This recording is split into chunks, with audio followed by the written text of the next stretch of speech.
Iran has begun a 6-day state funeral ceremony of its late supreme leader Ayatollah Ali Khamenei. Thousands of mourners, senior clerics, government officials and foreign dignitaries have gathered in Tehran to pay their final respects.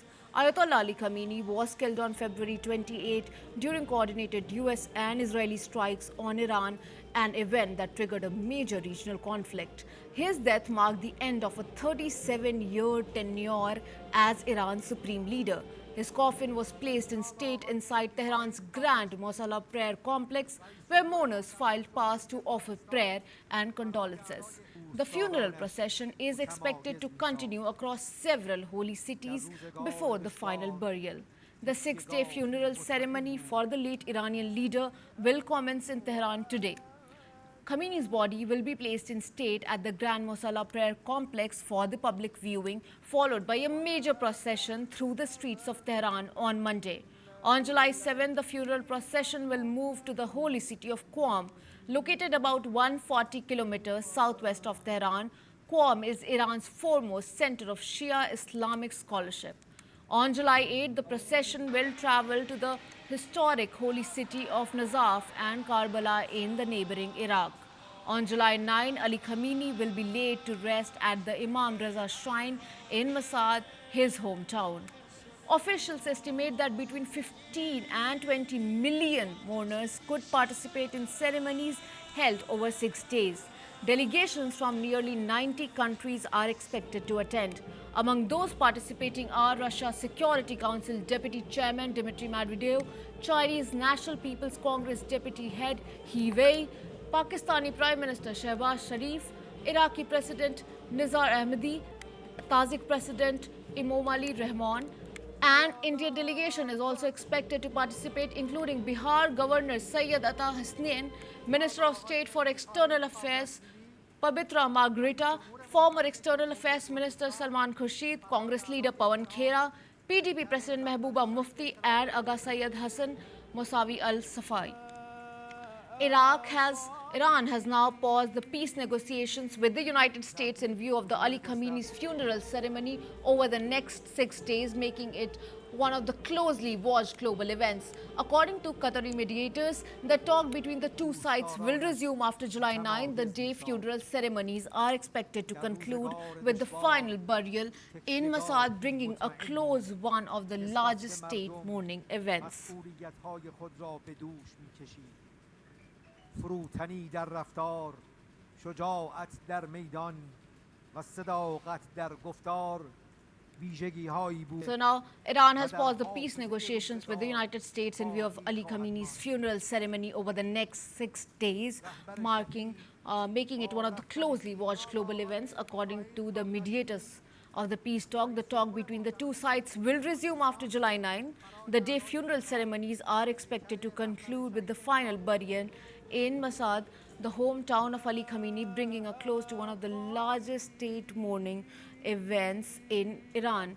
And from several people from India, an Indian delegation is also expected to participate, including the Bihar Governor, the Minister of State for External Affairs, former External Affairs Minister Salman Khurshid. Congress leaders are also going to Ali Khamenei's funeral, including Pawan Khera, and PDP President Mehbooba Mufti and Aga Syed Hassan will also be present at Ali Khamenei's funeral, and among those other big leaders participating in the funeral are Russia's Security Council Deputy Chairman Dmitry Medvedev, Chinese National People's Congress Deputy Head He Wei, Pakistani Prime Minister Shehbaz Sharif is also going to be there at the Khamenei's funeral ceremony. Iraqi President Nizar Ahmadi and Tajik President Emomali Rahman will be present at the ceremony as well. And according to the reports, delegations from nearly 90 countries are expected to attend the final burial event. Officials estimate that between 15 and 20 million mourners could participate in ceremonies held over the next 6 days. And on July 9, Ali Khamenei will be laid to rest.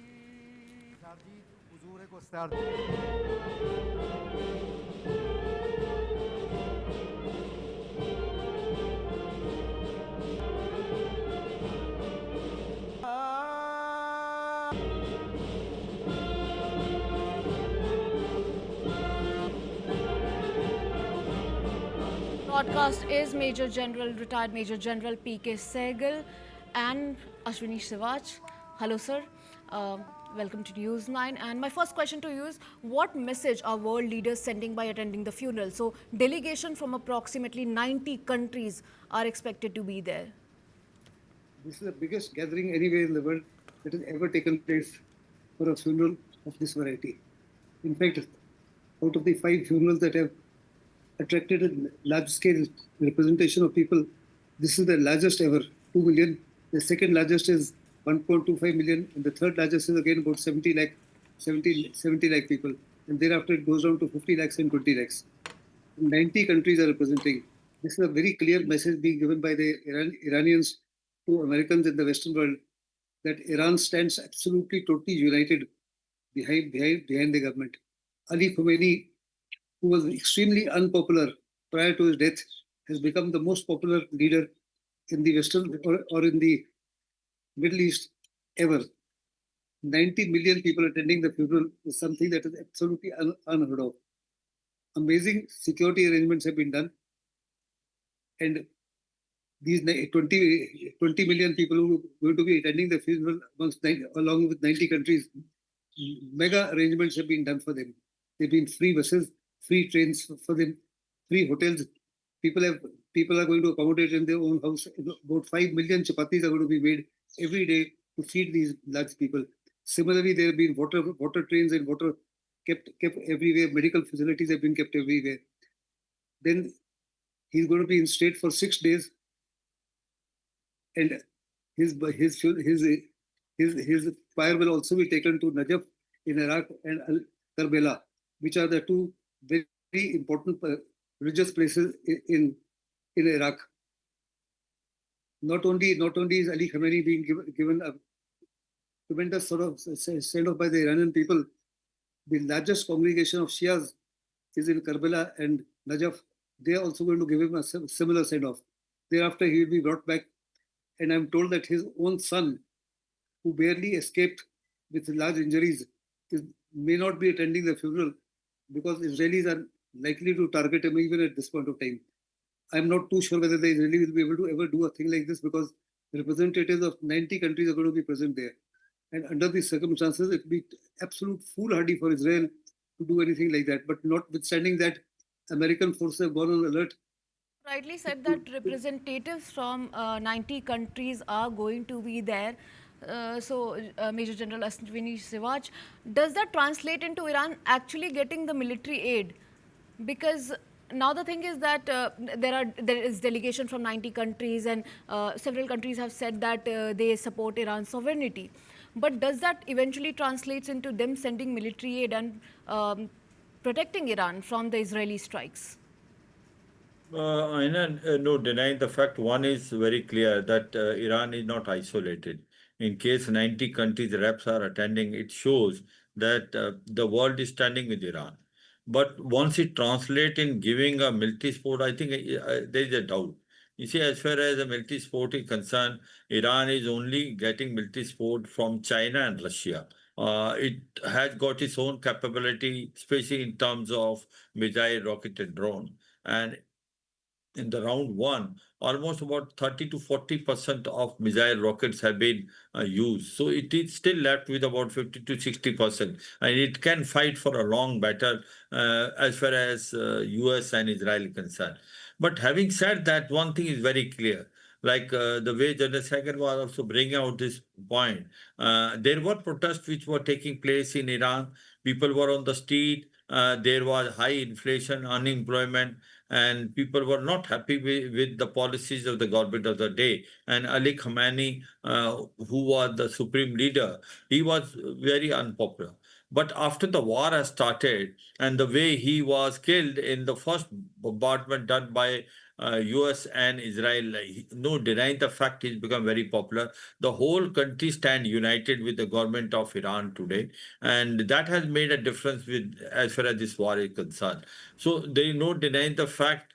Two things are very clear. One is that Iran is not isolated. There are almost 92 countries which are attending this funeral. And second thing is that Iran stand united today. Iran, there are no fragmentation in case if the war takes place again. US and Israel have now realized it. It won't be a very easy way out because they have already shown in round one that Iran is a very powerful country. So, having said that, one can say it. I suppose US will also get a message that Iran, which everyone thought is isolated and not too many countries will be representing, that is far from truth. Iran is in the mainstream, especially in the world over. The countries have realized it. The Iran stand was right, and whatever has been done by US and Israel, possibly they have overstepped it, and especially they underestimated the capability of Iran. Well, sir, speaking of isolation, I want to take my question to Mr. P.K. Shaigal now. Sir, do you feel that, as Ashwini Sewaj said, that Iran is not isolated? Do you feel that Israel and US, however, are isolated?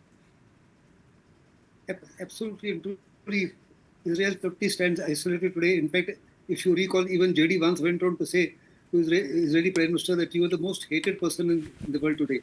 And he says people are absolutely totally against Israel.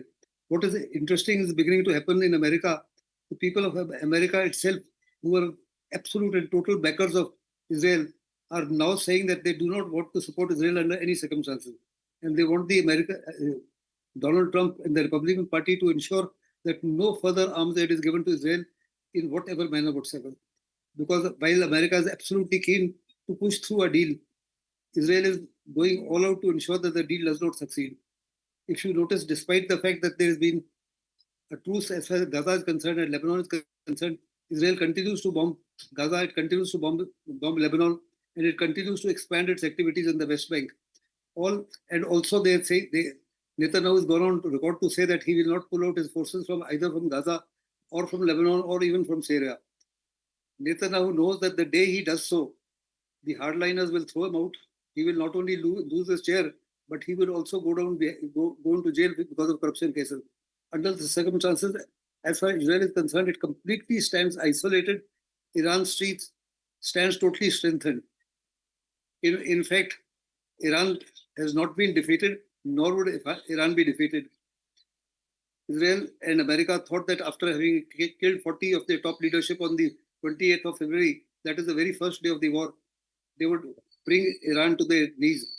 They absolutely, totally underestimated the resilience of that nation and the civilization strength of that nation. 2,500 years of civilization doesn't go overboard overnight. And under these circumstances, they know that Iran cannot be defeated. In fact, any further attacks on Iran will create absolute and total chaos in the Middle East. And not only will the economy of the Middle Eastern countries go down, it will affect the well-being of the entire world, and even the American economy will be affected in a very major way.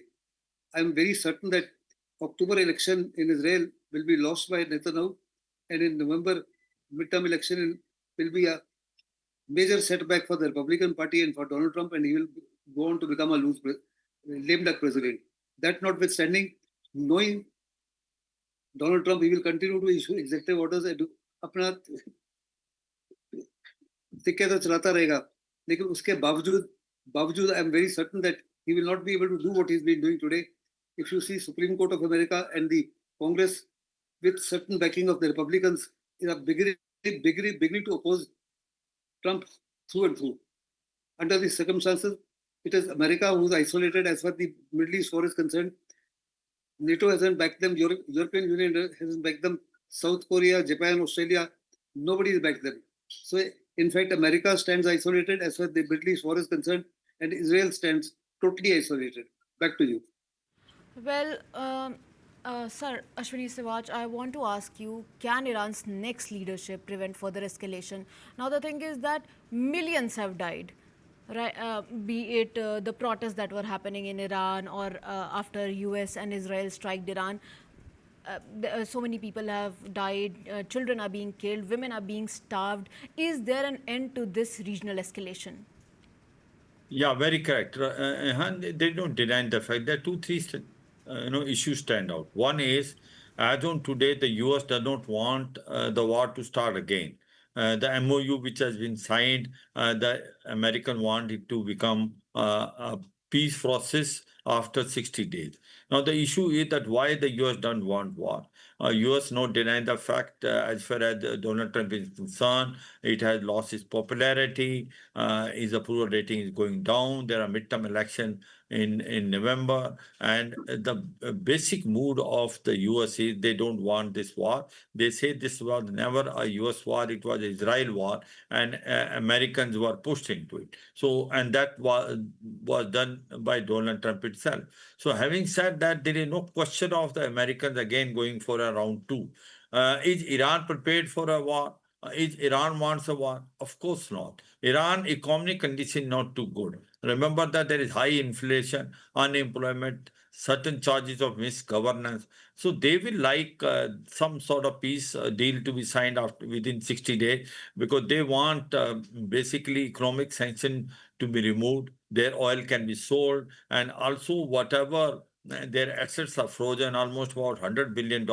They can be released to Iran so that Iran economy looks up. They get about $300 billion for reconstruction activity. So as far as Iran is concerned, Iran also does not want the war to start again. But unfortunately, it is Israel.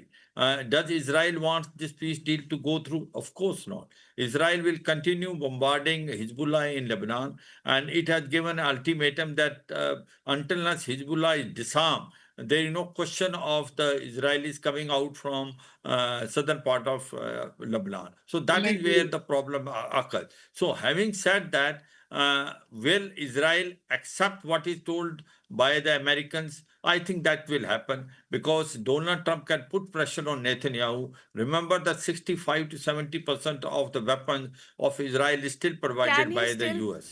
put pressure on Netanyahu? Because I remember last time he said that Netanyahu was not actually listening to his advice. So No, that can is fine. is it possible No, that now even Donald Trump can't stop Netanyahu? into it. it looks okay. I was just complete this. He say it may look like that. After all, remember that Israel is dependent on US for the weapons. How long it will able to say no? But in case Israel does it that way, then Israel will be fighting all alone. I don't think US will going to support it. So this is what it is going to change. To make it looks like that, the chances of the war again starting are very less until unless the Israel does not obey any orders from anyone and it does it what it is suitable to it. I think that will be irony, and this will be extremely bad for the whole world economy, especially your food, fuel, fertilizer rates will again become very high. Well, thank you, Major General P.K. Sehgal and Major General retired Ashwini Sivaj. Thank you for joining me on the broadcast.